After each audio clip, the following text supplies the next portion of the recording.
Il y a l'aspect de la production. Une entreprise, c'est quelque chose qui produit. C'est des tas d'équipes différentes, de métiers différents. C'est un fonctionnement très complexe. Et là, il peut y avoir un rapport avec le fonctionnement de la production chez l'artiste. Donc là, pour faire marcher tout ça, il y a des hiérarchies, il y a des services, il y a des départements, il y a des protocoles, il y a des processus, il y a des rapports, des notices, des heures de réunion, des durées de réunion. Enfin, il y a une organisation. Et ce que je vais chercher en fait, dans l'entreprise, c'est que ce qui me semblait devoir être pensé autrement et être réellement vécu autrement par les artistes, c'était cette organisation. Il y a moyen de penser l'organisation autrement et de penser autrement la manière dont ensemble on s'organise pour produire quelque chose qui ait de la valeur. Et ça, une fois de plus, dans le monde de l'art, en tout cas les arts plastiques, c'est pas forcément ensemble qu'on s'organise pour produire quelque chose qui ait de la valeur.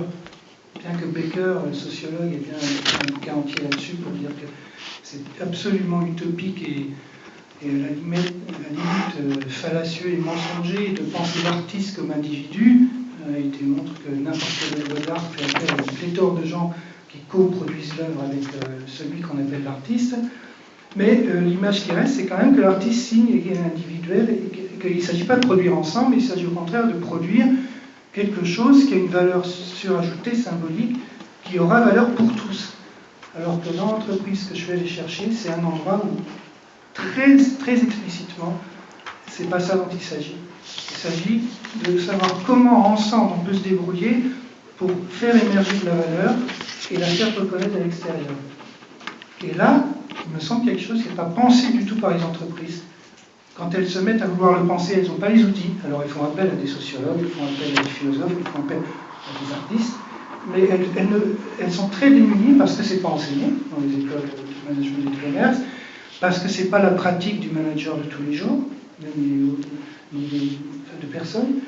Et là, comme vous le disiez, de nos jours, il y a vraiment pour moi nécessité de faire bouger ça et de se mettre à le penser. Et voilà, ce que je vais chercher, c'est en fait un endroit pour pouvoir penser cette coproduction, on appelle ça la co-création de valeur. Et ça, c'est plus facile pour moi d'aller penser en travaillant avec les entreprises que de penser au sein du milieu. Alors j'imagine, Christophe, que vous avez des choses à dire, parce que je vous vois bouger. Vous avez des réactions par rapport à ce que Philippe nous Oui, alors j'aimerais peut-être revenir sur deux points. Le premier, c'est les arguments. C'est vrai qu'on a coutume d'opposer la dimension artistique et l'économique, mais il faut se souvenir d'une chose qu'on dit assez peu, c'est que les premiers économistes étaient des philosophes moraux, et que le style, la langue dans laquelle ils s'exprimaient est une langue extrêmement littéraire. Et donc on est très loin de l'économie quantitativiste obsédée par la modélisation, qui aujourd'hui, c'est vrai, a pris une part très, très importante. D'ailleurs, en déclenchant, notamment à l'école normale supérieure, il y a quelque temps, une vraie levée de bouclier contre cette économie beaucoup trop quantitative, modélisée à outrance, qui fait que quand vous donnez un cours en licence, vous passez votre temps à faire des mathématiques. Et la réalité, c'est que Adam Smith, c'est magnifique, hein, c'est romanesque. Le Robinson de Daniel Defoe, c'est un roman sublime, mais c'est déjà une sorte de préfiguration économique. D'ailleurs, on a parlé à son sujet de Robinsonade de l'économie, et effectivement, il y a une dimension littéraire, artistique de l'économie en elle-même. Déjà, c'est un moyen de réconcilier ces deux univers, art et économie, souvent opposés. Et puis, tout à l'heure, je montrais des images anxiogènes, un petit peu, d'une inquiétante étrangeté, Gourski notamment, avec ses visuels très saturés, mais il est clair que si vous regardez la peinture de la Renaissance, la figure économique, le métier de change, du change, le crédit, toutes ces représentations n'ont absolument pas cette dimension, parfois d'ailleurs idéologique, mais anxiogène que nous avons pu voir. Le deuxième point que je voudrais souligner, et j'irai tout à fait dans le sens de Philippe, c'est que les artistes inventent des modèles de co-création, des modèles de rapprochement qui aujourd'hui inspirent l'économie. Alors je vais citer quelques illustrations qui prouvent, alors tout à l'heure Isabelle vous avez cité le Slow Mail, qui est un mouvement dont je suis membre fondateur et sur lequel je développe actuellement une théorisation autour de la slow economy. L'idée, c'est de réunir des acteurs des métiers d'art, des métiers de la création. Alors, on part de l'univers des métiers d'art, mais l'idée, c'est de réunir des acteurs du luxe, pourquoi pas, mais d'élargir aussi aux arts plastiques, à l'art contemporain, au design. Et dans notre conseil d'administration, nous avons aussi bien les grandes manufactures nationales comme les Gobelins, Aubusson, Designers Day, et beaucoup de gens qui viennent effectivement dans cet écosystème de la création. Donc ça, cette idée du décloisonnement, elle est aujourd'hui centrale, et elle vient aussi parfois de sources d'inspiration que les artistes peuvent être. Et donc on voit bien ce double mouvement. À la fois, le modèle économique inspire les artistes, mais les artistes eux-mêmes s'inspirent du modèle économique. Donc là, il y a une mutualisation. Autre exemple, le mouvement pour une économie positive qui a été lancé par Jacques Attali l'année dernière, et ce mouvement qui donne une part relativement importante aux sciences sociales, aux sciences humaines, mais aussi à la culture, comme d'autres mouvements, économie mauve, qui tentent de dresser là aussi des passerelles entre l'économie et la culture, le Forum d'Avignon, qui est un forum qui tente de réfléchir états généraux ou mini Davos, comme on l'appelle, de la culture et de l'économie. Donc on voit bien que quelque chose change. Alors c'est vrai que vous trouverez toujours un discours critique par rapport à ça, c'est-à-dire que il y a de temps à autre des réactions parfois assez étayées, d'ailleurs tout n'est pas acheté, certaines méritent d'être analysées en tout cas, mais il y a effectivement un discours qui s'oppose parfois à ces rapprochements en considérant qu'ils sont suspects. Voilà, ça c'est aussi un des aspects contre lesquels on doit se battre quand on pense cette relation de l'art et de l'économie. Il y a des possibilités de croisement, et les mouvements économiques que je viens d'évoquer le prouvent. C'est-à-dire qu'on va chercher une source d'inspiration dans le champ culturel, et on hybride. Alors je crois que la figure de l'hybridation aujourd'hui, c'est la figure centrale de la modernité, ou de la postmodernité. Voilà. Vous vouliez ajouter quelque chose ? Parce qu'il me semble qu'en effet, on a abordé de très belles pistes de réflexion communes, parce que tout cela est bien partagé entre vous trois.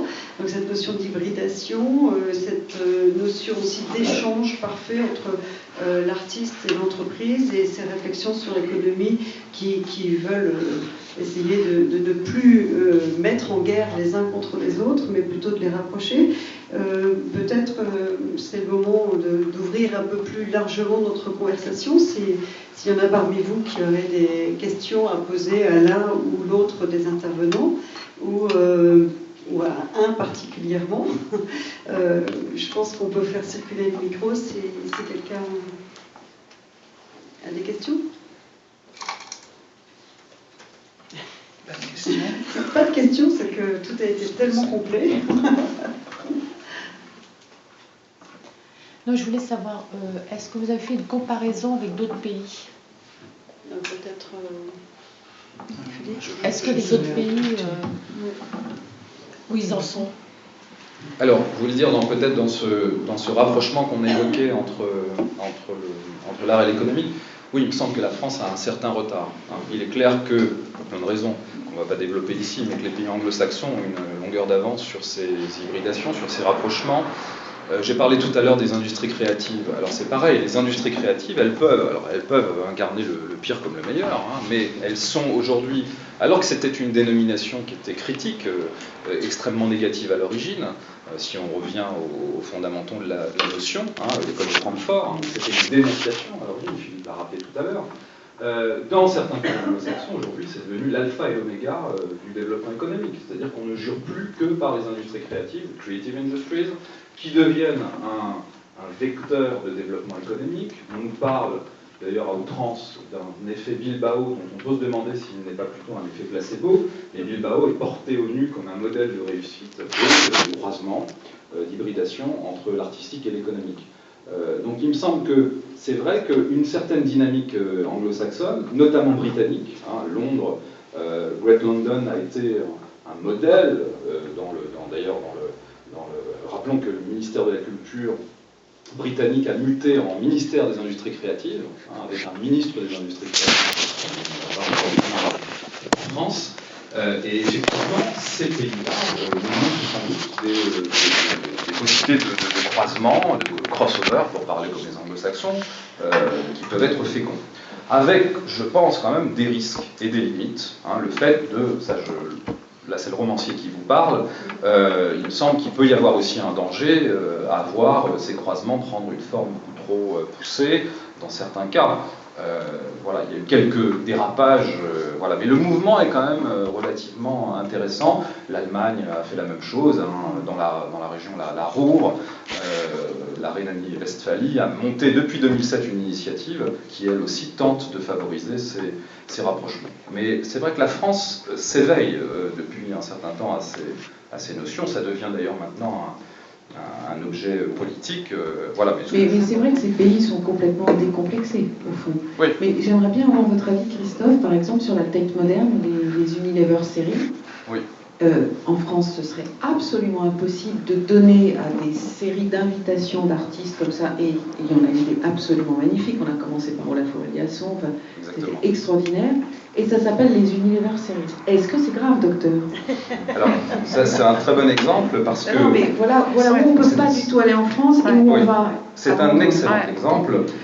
Dans le cadre justement du mouvement pour une économie positive, on m'a confié la session culture et création. Hein, donc vous pouvez consulter d'ailleurs sur internet, les vidéos sont disponibles, et notamment celle où Chris Dercon, le patron de la Tate moderne, vient dans un de nos débats et s'exprimer, et vient montrer la puissance de ce modèle, qui c'est vrai est relativement décomplexé, et qui permet des tentatives nouvelles, des hybridations.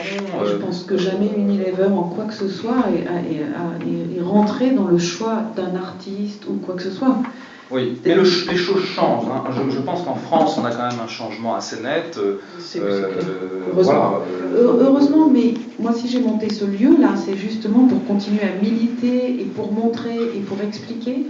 Parce que franchement, je vais encore à 2 rendez-vous sur 5 où les chefs d'entreprise n'imaginent pas le dialogue qu'ils peuvent entamer avec des artistes, avec la culture, avec des formes complètement différentes. On n'a pas eu le temps de raconter d'un exemple tous ensemble, mais même ce que fait SFL en donnant des cartes blanches sur un patrimoine immobilier à des artistes, en étant lui aussi très décomplexé, en disant « Non mais je ne suis pas du tout mécène, j'ai un patrimoine immobilier, j'adore les artistes, et je leur propose de se servir de ce patrimoine pour créer une œuvre. » Merveilleux, merveilleux. Et effectivement, il a dépoussiéré l'image de cette société foncière, et il le dit, et tant mieux, les artistes m'apportent une merveilleuse image. Donc, si on peut faire le mieux, le bien, soutenir la culture, parce que moi je pense que la culture c'est du développement durable aussi, et en même temps être mieux avec son image, ses clients, faire le bien et vendre mieux, formidable, non?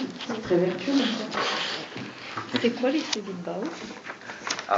C'est la ville, c'est pas les entreprises. Hein. On en parle toujours, mais c'est un peu sujet. J'ai cité l'effet Bilbao parce que c'est l'effet qui est lié donc à l'implantation du Guggenheim, de l'antenne du Guggenheim en Europe à Bilbao, ville qu'on appelait la ville noire, ville minière, et qui effectivement a fait l'objet de beaucoup de travaux, d'analyse pour voir si l'implantation de cette antenne du Guggenheim à Bilbao, ancienne ville des chantiers, tout ce qui est chantiers navals, mines, a permis un décollage économique. Et donc il y a un débat aujourd'hui, hein, c'est vrai que l'effet Bilbao il est asséné. Alors ce ne sont pas les entreprises, mais c'est vrai que c'est une dynamique en tout cas régionale, une dynamique territoriale qui intéresse beaucoup les analystes de la relation entre l'art et l'économie, puisque... Non, mais bien sûr. Et moi, je vois aussi, du coup, le deuxième effet qui se coule, qui est que les entreprises aujourd'hui, dont les clients sont des collectivités locales, sont complètement intéressées et le font, proposent de la culture à ces collectivités locales, parce que quand on rend un appel d'offres, avant il y avait 10% à la fin de l'appel d'offres sur ce que l'entreprise faisait en RSE, qu'aujourd'hui c'est 30%, et que si on peut proposer de la culture dans ces projets, je pense à des laboratoires pharmaceutiques qui vendent des outils pour les hôpitaux, je pense à des aménageurs d'espace qui proposent à des villes non plus des constructions, des routes et une égalité entre les commerces, les habitations et le social, mais qui vont proposer aussi des projets culturels. Je crois que tout ça tourne pas mal parce que la culture s'impose partout. Mais sur le ministère de la Culture, on voit aujourd'hui un rapprochement avec le ministère du redressement productif. On voit la mise en place dans les industries d'artistes sous différentes formes. Et je crois que ça va être repris dans la semaine de l'industrie de façon exemplaire. C'est nouveau, tout ça est très nouveau et formidablement enthousiasmant.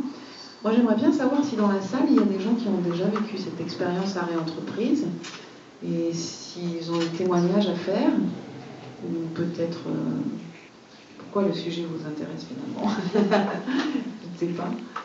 Moi, je veux bien prendre la parole. Ah, je vous remercie. En fait, je connais un peu l'expérience SFL dont vous avez parlé, donc Société Foncière Lyonnaise. Et en fait, je connais deux entreprises, Emery aussi, je ne sais pas si vous connaissez la fondation Emery. Voilà.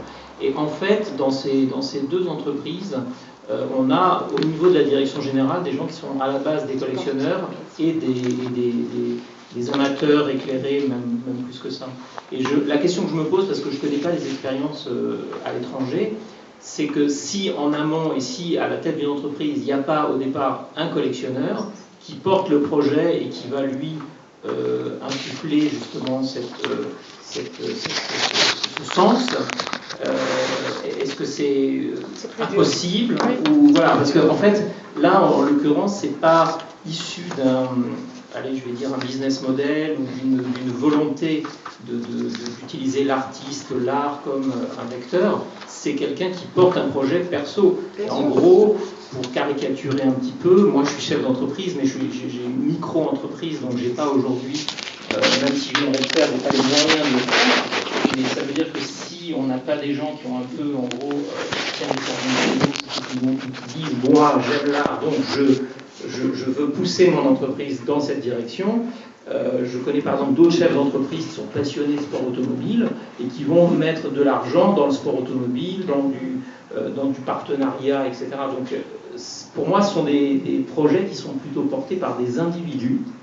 Et demain, la personne dont on parle chez SFL part chez Unibail, SFL va peut-être retomber dans la poussière et l'oubli de l'art pour le porter ailleurs. Et j'aimerais avoir un petit peu votre sentiment par rapport à ça.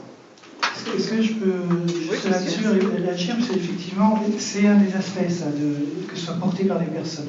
Mais ce que j'essaie de représenter ici, c'est un aspect beaucoup plus micro. Le dernier client qu'on a en vue, en prospectif pour l'instant, c'est une agence de voyage de tourisme social et solidaire qui est en train qui rentre dans une phase de fusion, qui se fait racheter, qui rencontre des gros problèmes de plan social qui va s'annoncer probablement, une énorme tension. On a été contacté par les représentants, les élus du personnel, pour nous demander de faire quelque chose pour installer l'humain, le dialogue, et essayer peut-être de faire que la fusion se passe avec moins de mépris pour les personnes, plus de considération pour le travail accompli, puisque leur sentiment était que s'il y avait fusion, on les rachetait parce qu'ils étaient nuls, et que ça dévalorisait les personnes qui allaient se retrouver d'une part sur le carreau et d'autre part avec une mauvaise idée d'eux-mêmes. Et là-dessus, on peut peut-être montrer les derniers dispositifs de conversation. Là-dessus, c'est un autre son de cloche que passer par la culture et le développement d'une région économique entière comme à Bilbao, mais c'est la possibilité d'agir très localement, très localement. Donc là, on est contacté par l'élu du personnel et la DRH. Donc comment ça se passe là, ça passerait des heures, mais c'est compliqué. Et c'est pas des amateurs d'art, c'est pas des collectionneurs, ils n'ont pas le souci de l'art, ils ont le souci de traiter de façon plus humaine les personnes. Mais ça, les consultants ne savent pas le faire. Oui, c'est important de savoir. Ils ne savent pas le faire, et du coup, nous, on apporte des outils. On apporte, donc, c'est plus loin, c'est le suivant, là, on apporte un outil qu'on a développé en faisant des recherches et en exposant des pièces, donc, on a analysé ce que disent les gens. Et ce que disent les gens, on peut passer au suivant, ce que disent les gens, on l'a trié, et ça nous a permis de savoir comment les gens expriment le sens qu'ils ont à travailler ensemble et à produire ensemble quelque chose. À partir de là, on fait un travail avec avec des dispositifs qui permettent aux gens de s'exprimer d'autre façon, de mettre en forme leur expression. Et ça, que ce soit de l'art ou pas, pour les gens, c'est pas très important. Ce qui est important, c'est que cette fois, il y a une attention qui est accordée au sentiment des personnes au sein du travail et au sein de l'organisation. Ce que personne ne raconte, et on le prend, on le met en forme et on le retraduit, et c'est là qu'on a un vrai rôle de consultant aussi, on travaille avec les consultants, pour retransformer ça en procédure de travail, en règles, en process, en organisation hiérarchique, en nouvelle forme d'autorité, etc. C'est-à-dire qu'on leur repropose très concrètement, on ne leur propose pas un miroir, nous on appelle ça un miroir reformant. On leur propose de se reformer, de réfléchir leur propre fonctionnement en leur disant « vous pourriez faire comme ça, mais on va le faire avec vous ». Alors, après, on le réinjecte dans le monde de l'art, que les personnes y trouvent, on a fait une opération, juste l'image suivante, je crois, ça c'est du dessin, on a fait dessiner aux personnes leur vision dans l'organisation. On a gardé de ça que les lignes, que les traits, on a superposé tous les dessins qu'on a recueillis, et ça a mis en évidence qu'ils avaient un fonctionnement dans la communication et la relation assez exceptionnel, enfin, qu'on ne trouve pas dans n'importe quelle entreprise, qu'ils étaient en train d'oublier, qu'ils étaient en train de perdre, il y avait d'énormes tensions. Ça, c'est un labo pharmaceutique aussi, donc c'est une autre forme de travailler avec eux. On travaille là aussi avec la DRH et la directrice d'information, et on continue, pour savoir quoi faire à partir de là. C'est tant mieux. Il n'y a aujourd'hui pas que les chefs d'entreprise collectionneurs qui arrivent sur ce terrain-là. Il y a beaucoup de DRH, de directeurs de com interne, qui ont une vision quand même qu'on peut travailler avec les hommes autrement et qu'on peut... Vous avez raison quand on parle d'Emerige et de CFN, oui. Après, on a, pour aller plus loin, on a quand même une problématique. Ensuite, c'est la preuve. C'est-à-dire qu'effectivement, il faut convaincre les autres, il faudra convaincre le suivant de tous les bienfaits et de l'intelligence qu'il y avait à faire appel à Morellet sur le Palais Royal ou à lancer une collection, ou pour Laurent Dumas à lancer, je crois, un prix là, de banlieue, d'artistes en banlieue, et ça perdurera. Mais oui, là aussi c'est en train de changer. C'est vrai que c'est souvent des impulsions fortes par des amateurs d'art et des visionnaires, mais je pense que l'artiste et le chef d'entreprise ont en commun d'être visionnaire, de savoir regarder loin. Après, on fonctionnera par la preuve. Voilà. Mais là, c'est tout le contraire de nouveau modèle, je pense. Au contraire, cette personnalisation fait qu'effectivement, ces structures, que ce soit la Fondation d'entreprise Galeries Lafayette, que ce soit Louis Vuitton, etc., recréent simplement une institutionnalise, en fait, ils recréent le modèle du centre d'art ou le modèle du musée. Donc, ils n'inventent pas du tout un nouveau modèle, bien au contraire. Je crois qu'ils sont... Je crois que ce qui sont l'idée de la conversation d'aujourd'hui, c'est justement de pas du tout parler de ça, parce qu'effectivement, là, ils font finalement de la concurrence au musée et au centre d'art. Ils montrent au public, ils fonctionnent exactement comme fonctionnerait, d'ailleurs, effectivement, Vuitton construit un musée dans le Bois de Boulogne, la Fondation Lafayette va aussi ouvrir des grands espaces, la Maison Rouge a un espace, etc. De plus en plus, on voit des collectionneurs aussi qui sont des chefs d'entreprise qui ouvrent leur collection en achetant un château, en achetant une maison, etc. Oui, donc, de plus en plus, on n'invente pas, en fait, on recrée, on institutionnalise un modèle qui est celui du musée ou du centre d'art. Donc, je crois qu'aujourd'hui, si on a à inventer autre chose, ça ne sera surtout pas ça, en tout cas. Mais une autre chose qui s'invente en ce moment, et on travaille nous avec des personnes qui travaillent sur le travail et qui nous parlent de Schwartz ou CNAM, Conseil international des arts et métiers, qui travaille avec Yves Clos, qui travaille avec tous les gens qui sont sur l'ergonomie, le lien entre travail et santé individuelle. Eux commencent à travailler sur une notion qu'on utilise, qui est la micro-création au sein du travail. Et là, c'est nouveau, c'est critiqué, c'est même par mieux, c'est pas l'unanimité, mais c'est ce que nous, très concrètement, on injecte, c'est un modèle qui met la création, au lieu d'aller voir la création comme étant ailleurs, et on a intérêt à se tourner vers un ailleurs, ce qui est vital, évidemment, et de voir que l'ailleurs est à l'intérieur aussi, et qu'il n'y a pas d'activité, il n'y a pas de travail sans création. Ça, c'est un peu la conviction de la du coup, un modèle qui travaillerait la création, la micro-création qui existe partout et qui la développe au lieu de la tuer, ça, ce serait des nouveaux modèles. Et l'artiste a envie de contribuer à ça parce qu'il faut être un expert pour le détecter, le repérer, le faire émerger, le faire reconnaître et puis en faire quelque chose. Parce que ça se fait spontanément quand ça se fait. Et quand ça ne se fait plus, ça compte. Mais on voit bien qu'il y a deux modèles différents, celui dont vous parlez, Alain, qui est d'ailleurs un modèle, si on veut parler argent, qui est souvent un modèle de mécénat, qui est défiscalisé, etc.